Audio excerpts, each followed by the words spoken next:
Everyone thought Chief Darlington and his young, stunning wife had the perfect life.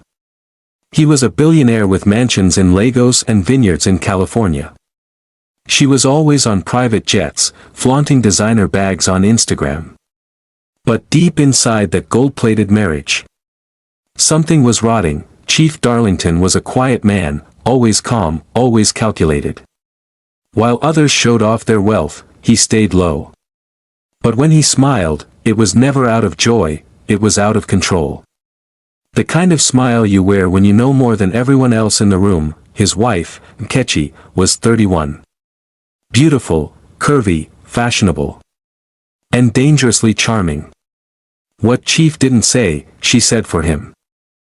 What he didn't notice, she pretended to see. And what he feared most, she was already doing behind his back. But what Nkechi didn't know was that her husband had eyes everywhere. Lagos was Darlington's kingdom. From Banana Island to Lekki, he owned more than just real estate, he owned secrets. The man in the video, Junior. Chief Darlington's own nephew, his blood, the one he paid millions to send to school in the US. The one he trusted with family. It started with a kiss in New York. Then weekend trips to Miami. Then expensive hotels in Abuja. Junior called her queen. She called him fire. But Darlington? He called a carpenter, make it long enough for a tall bottle. Darlington said. And wide enough to hold legacy. The carpenter didn't understand. But Darlington's smile was enough to keep questions in his mouth. Meanwhile, Nkechi posted photos of herself in Beverly Hills, claiming to be shopping for the brand.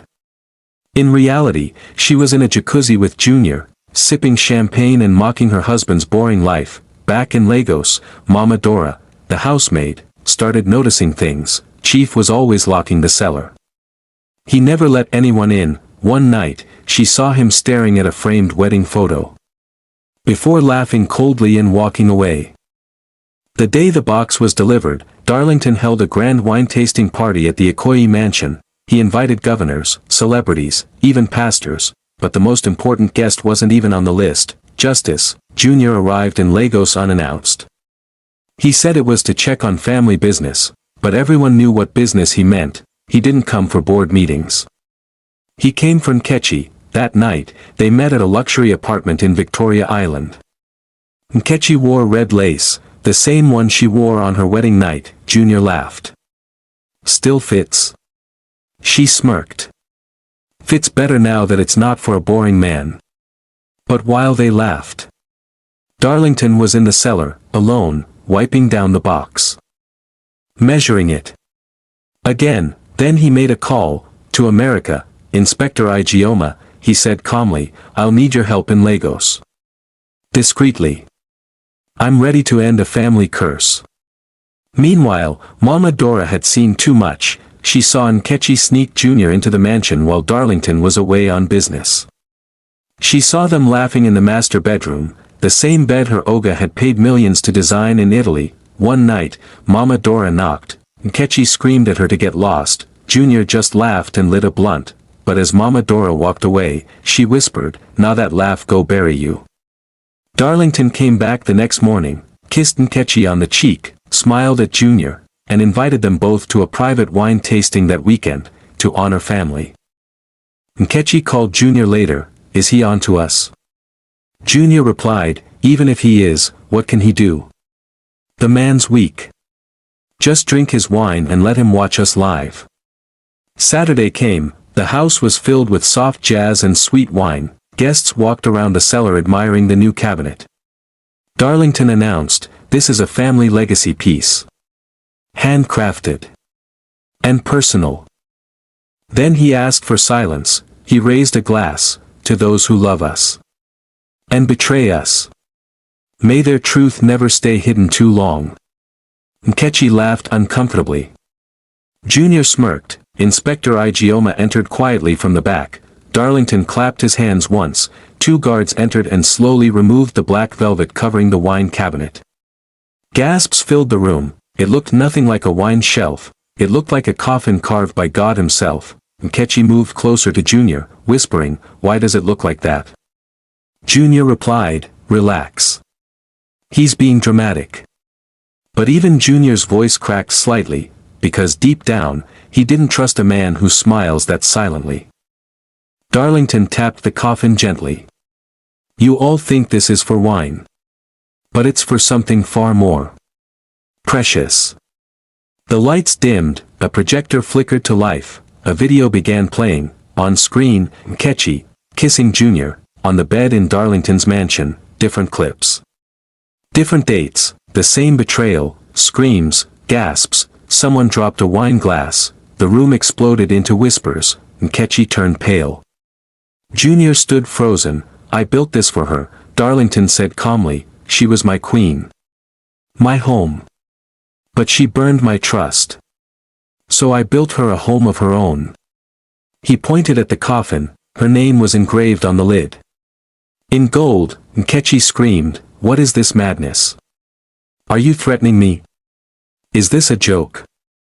But Darlington's voice didn't rise. "You made a mockery of my name in Lagos and America. Now I bury the version of you that I once loved." Junior tried to bolt, but the guards blocked the door. Then Inspector Ijeoma stepped forward. "Junior Okoye, you're under arrest. We have records of stolen funds, identity fraud, and flight logs that prove everything." "What?" Junior roared. "You set me up. I'm family." Darlington finally looked him in the eye. "I treated you like a son, you slept with my wife, now you sleep in jail." Nkechi fell to her knees, she begged. Screamed, crawled toward Darlington's feet, "Please. Baby, please. I was lonely. I was stupid. Forgive me." But Darlington just knelt beside the coffin. He whispered, "This coffin is symbolic. You're dead to me, but you'll live to remember it every day." Then he stood, and said to the guards, "Let her walk out. But never let her back in." She was thrown out of the mansion that night, barefoot, with no phone, no purse, no dignity. The media was waiting outside. She became a meme by morning. Back inside, Darlington poured himself a glass of 1999 Bordeaux. Inspector Ijeoma sat across from him. She asked, "Was that closure?" He replied, "No, closure comes when I forget her name." A week later, Junior was extradited to the U.S. Nkechi tried to sue Darlington. The case was laughed out of court. All the evidence had her name on it. Darlington donated the coffin to a museum of African betrayal. It became an exhibit titled, "The Cabinet of Consequence." Tourists lined up to take selfies. Mama Dora still lives in the mansion. Darlington gave her the guest wing and called her family. She sometimes walks past the cellar, smiles, and says, "Truth always opens the box." As for Darlington, he never remarried. He said, "Marriage is a partnership, but when your partner sleeps with your blood, you bury them while they're still breathing." Months passed. Nkechi tried to recover her image, but no brand wanted her, no label would dress her, no hotel would book her. She became a walking warning. She moved to a cramped apartment in Suralere. No AC, no cook, no Junior. He stopped answering her calls from jail. Even betrayal has boundaries. She considered writing a book about her experience. She called it The Cabinet Wife. But no publisher touched it. They all asked the same thing, "Did he actually bury you?" She couldn't say yes, she couldn't say no. Meanwhile, Darlington's businesses expanded. He opened a new wine estate in Texas. The slogan, "Aged in Truth. Bottled in Silence."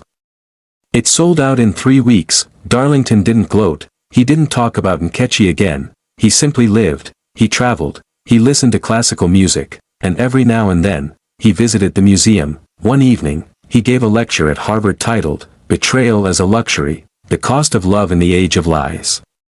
The hall was full. He ended with a quote, "A man can survive heartbreak, but deceit, he buries." Back in Lagos, Nkechi received a small package, no name, just a card inside. It read, "You left your ring behind." Inside was her wedding ring. And a bottle of aged wine. Labeled Rest. She screamed, threw the box at the wall, collapsed to the floor, but the label had already done its job. The message was clear: she was buried, not in the ground, but in shame. Junior got 12 years, no parole, no sympathy. They say he cries every night, not because he lost freedom, but because he lost access to Darlington's world. And Kechi's body. Inspector Igioma got promoted. Her file was titled, Operation Coffin Code. She framed it in her new office in Abuja. Her motto, never ignore a quiet man with a toolbox. 1 year later, Darlington visited a vineyard alone. A little girl ran up to him. Are you the man that built the coffin? He smiled gently and said, No, I'm the man who stopped building dreams for people who buried mine. They say he keeps a book beside his bed, no title, just a single page. On it is written, when love betrays, bury it. Not the person, just the possibility. And the coffin, still on display. Tourists take photos, some laugh, some cry, but one thing is always certain: nobody walks past it without thinking about who they've betrayed.